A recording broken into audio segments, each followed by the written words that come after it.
Դե շարունակում ենք առավոտ լուսոն եւ մեր հաղորդումների ընթացքում մենք բարբերաբար անդրադառնում ենք բազմաթիվ հոգեբանական թեմաների, անչափ կարևորելով հոգեբանական կրթությունը, որովհետեւ այս թեմաների մասին տեղեկանալը, իմանալը, ինքներս մեզ ավելի լավ ճանաչելը օգնում է, որ ավելի լավ ու առողջ ապրենք հոգեբանորեն։ Լիաթոք թթված ինչ ստանանք, կարելի ասել այսպես կյանքից։ Եվ հենց այդ պատճառով էլ այսօր շատ հետաքրքիր թեմայի շուրջ կզրուցենք կարևոր մասնագետի հետ, հոգեբան, հոգեթերապևտ Արման Բեգոյանի հետ, ով արդեն մեր տաղավարում է։ Բարի լույս Արման։ Ողջույն։ Շատ ուրախ ենք ձեզ մեր տաղավարում տեսնել։ Ողջադարձ։ Այսօր անդրադառնում ենք հուզական ճոճանակ հասկացողությանը։ Առաջական մեր զրույցը սկսենք այնտեղից, թե ինչ է հուզական ճոճանակը։ Նախ ասեմ, որ դա ավելի շատ այսպես pop psychology կամ մի քիչ կենցաղայնացված տերմին է, եւ հուզական ճոճանակ, որ ասում ենք, հիմնական նկատի ունենք հարաբերություններում դրսևորվող երևույթը, երբ որ զույգը մեկ շատ լավ են իրար հետ, շատ հաճելի է իրանց, ուրախ են, երջանիկ եւ այլն, եւ մեր մյուս այտենց բևեռային վիճակում են գտնում, անդադ վիճում են, շատ վատ ձևով գուցե վիճում են, երբեմն նաեւ լինում է, որ ֆիզիկական գուցե վնաս տալով իրար եւ շատ հաճախակի գուցե նաեւ օրվա կտրվածքով մեկ անգամից ավել ինչեւ է հուզական ճոճանակ հիմնական մեծ կոնտեքստում ենք կիրառում երբ որ խոսում ենք հարաբերությունների մասին այստեղ ենք իսկ միայն ռոմանտիկ հարաբերությունների մասին է խոսքը թե հարաբերությունների մասին ընդհանրապես օրինակ չգիտեմ աշխատանքային հարաբերությունների ընկերական հարաբերություններում այդտեղս կարող են հուզական ճոճանակներ լինել հուզական ճոճանակ երևույթը կարելի է տարածել ցանկացած հարաբերությունների վրա բայց առաջին հերթին ոնց է ռոմանտիկ հարաբերությունների մասին ենք խոսում որտեղ այնտեղ սպեկտրը լայն է փոխազդեցության դրա համար այնտեղ ավելի ինքը այդպես ընդգծուն է ու ավելի հաճախ դրսևորվող քան մնացած բոլոր հարաբերություններում Հիմա եթե ես մեկ լավ եմ օրինակ իմ զուգընկերոջ հետ եւ մեկ ժամ հետո տրամադրությունս ամբողջապես փոխվում է եւ սկսում եմ ավելի ագրեսիվ լինել, նշանակում է, որ ես նրան ենթարկում եմ հուզական ճոճանակի Պարտադիր չի, որտեղ հուզական ճոճանակը ոչ թե ձեր կամ ձեր զուգընկերոջ հոգեկան հուզական վիճակի մասին, այլ հարաբերություններում տիրող եւ հարաբերություններին բնորոշ կոմունիկացիայի մասին ու վարքի մոդելների։ Դուք կարող եք անձը կարող իրենց շատ տատանդվող ինչ-որ վիճակներում լինի, այդպես տրամադրության արագ փոփոխություններ, կտրուկ փոփոխություններ, բայց մյուս կողմը դրանում չներգրավի եւ բավականին կայուն իրան դրսեւորի, որը չի բերի որևէ տեսակի հուզական ճոճանակի դրսեւորման հարաբերություններում։ Այնպես որ դա հարաբերություններին բնորոշ երևույթ է, ոչ թե կոնկրետ անձին, եւ դա դրսեւորվում է հիմնական վարքային մոդելներով կոնկրետ։ Ինչ-որ մի բան եղավ, մի անգամ վիճեցին, շատ բուրըն զարգացավ, վեճը կռվեցին, խփեցին, ջարդեցին, մի քանի րոպե հետո, կես ժամ հետո իրար շատ լավ են, ու տենց խոսում են, ինչ-որ ֆիլմային սցենարով էլ վերջանում է։ Իսկ դա լավ չի, որ հենց տենց սկսում են կռվել հետո օպցիաները կոտրել, չգիտեմ, տունը ջարդ ու փշուրանել, հետո վերջում ձեր ասած ֆիլմի սցենարով շատ հաճելի հիշեցի միստր եւ Միսիս Սմիթը։ Այո։ Եթե տենց ֆիլմի կոնտեքստում էլ նայենք, գուցե, ահա, լավ է, բայց բայց ոչ միշտ է տենց ֆիլմի սցենարով ավարտվում։ Այո։ Լավ, ինչպես հասկանանք, որ մենք գտնվում ենք հուզական ճոճանակի մեջ եւ ինչ քայլեր են պետք այդ դեպքում։ Առաջին քայլերը։ Ну, ցանկացած մարդու համար դա շատ հեշտ տեսանելի է, թե հարաբերությունները իրանց այնպես է, որ օրվա կտրվածքով կամ շաբաթվա կտրվածքով շատ հաճախ վիճում են, ու իրանք ունենում են պահեր, որ զգում են, որ շատ դժվար է իրար հետ համարյա իրար ատում են,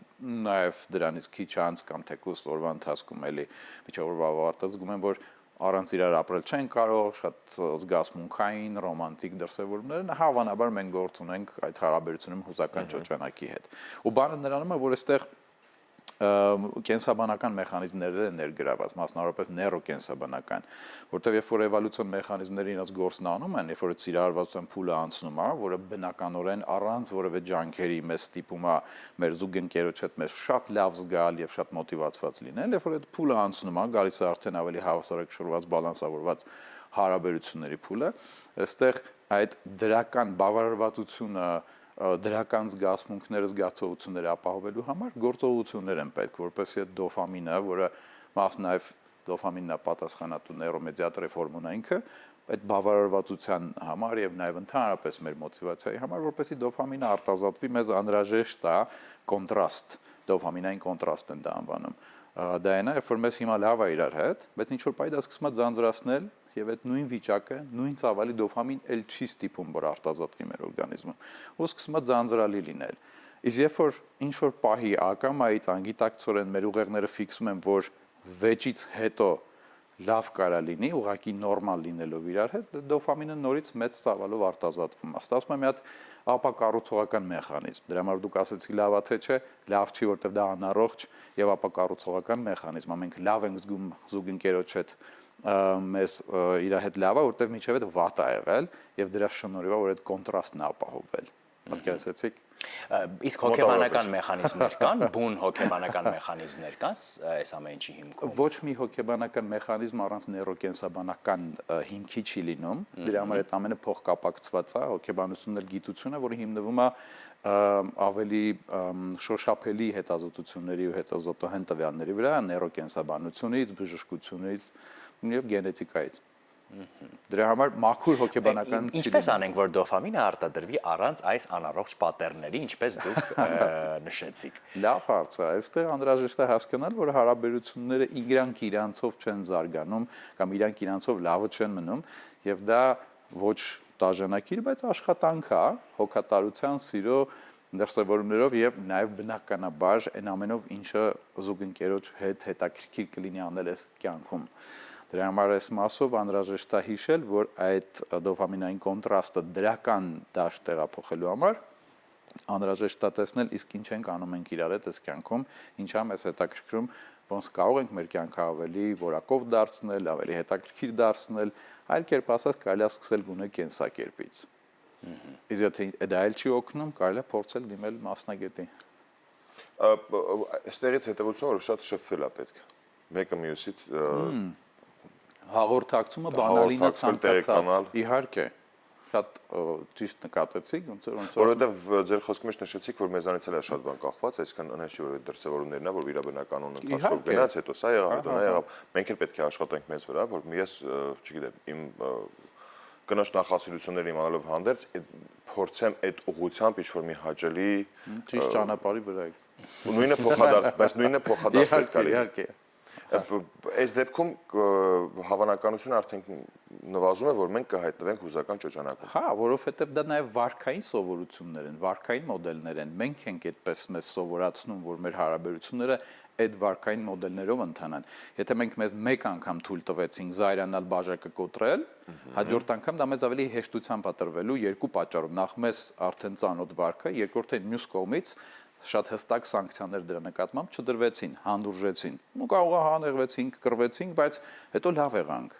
Սա նշանակում է, որ դա կարծես թե անհետևանք անցավ։ Այսինքն մեր ուղեղը նաև որպես այդպես պրագմատիկ համակարգ ֆիքսեց, որ այս արարքը իր հետևից որևէ լուրջ հետևանքներ չբերեց։ Դեռ մի բան էլ դոֆամին արտադրվեց, կարելի է կրկնել իր հերթին, հետո այն ֆիլմի բանով, հա։ Ահա։ Եթե ընդհանուր առմամբ դիտարկենք, միշտ խնդիրները լուծվում են, երբ տեսնում ենք դրանք, արդեն անվանում ենք եւ մեզ համար տեսանելի է, հա, որ օրինակ եւ ընդունում ենք, որ եւ ընդունում ենք, որ հաշվենք ընդունել ենք, տեսել ենք, հասկացել ենք, որ կա հուզական ճոճանակ հարաբերություններում։ Հաջորդ հուզական ճոճանակի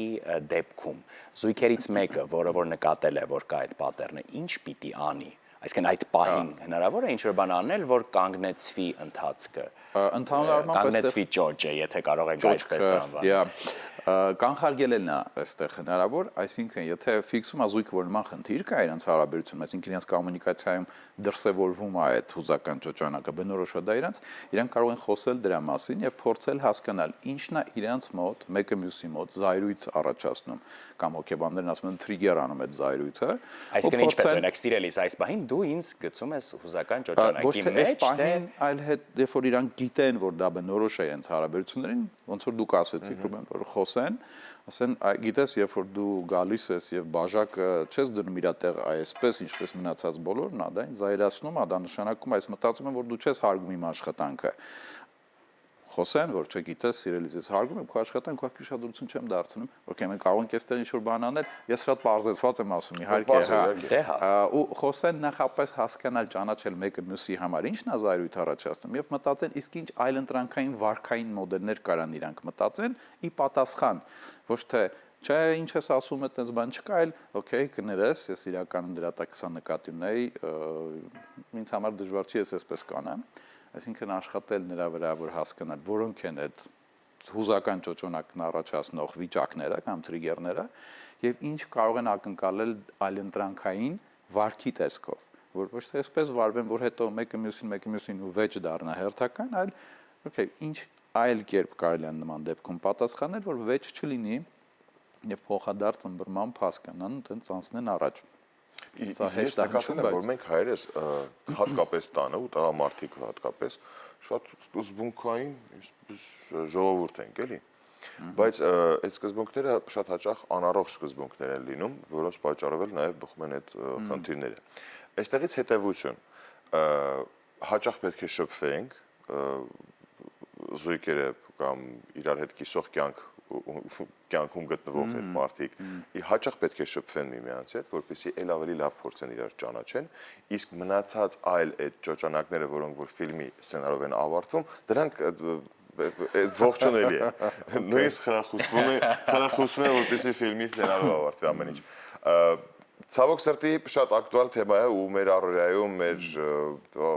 շրջապատում նույնիսկ վստահ եմ շատերից մոտ հանդիպում են նման խնդիրներ։ Փաստորեն այստեղից հետևություն, որ միակ գործիքը այդ ճոճանակից դուրս գալու մենք ինքներս ենք։ Մենք ինքներս ենք, մենք այս մյուսին օգնելով, ձեռք մեկնելով,